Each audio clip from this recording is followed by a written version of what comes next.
मेरा ईद मेन्यू बनी extra special with Nestle milk pack cream.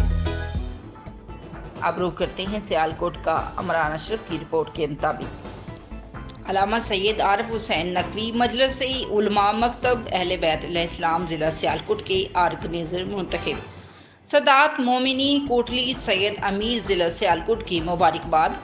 तंजीम साजी मजलिस उलमा मकतब अहले बैत अलैहिस्सलाम सियालकोट पंजाब पाकिस्तान का इनकाद किया गया, जिसमें मरकज़ी जनरल सेक्रेटरी हजतुल इस्लाम अल्लामा आका असगर हुसैन अस्करी और सूबाई सदर मौलाना गुलजार हुसैन फयाजी ने शिरकत की।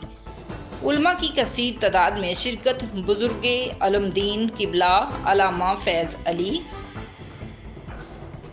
करपालवी ने तमाम उलमाए कराम को खुश आमदी कहा और मेज़बानी भी की। हजतुल इस्लाम मौलाना सैयद आरिफ हुसैन नकवी को ज़िलाई आर्गेनाइज़र मुंतखब किया गया। याद रहे कि अल्लामा सैयद आरिफ हुसैन नकवी पहले ही मजलिस उलमाए अमामिया डिस्ट्रिक्ट सियालकोट और उलमाए इस्लामिया पंजाब के सीनियर सदर हैं। ये ओहदा उनकी काबिलियत देखकर उनको अज़ाफ़ी तौर पर दिया गया है।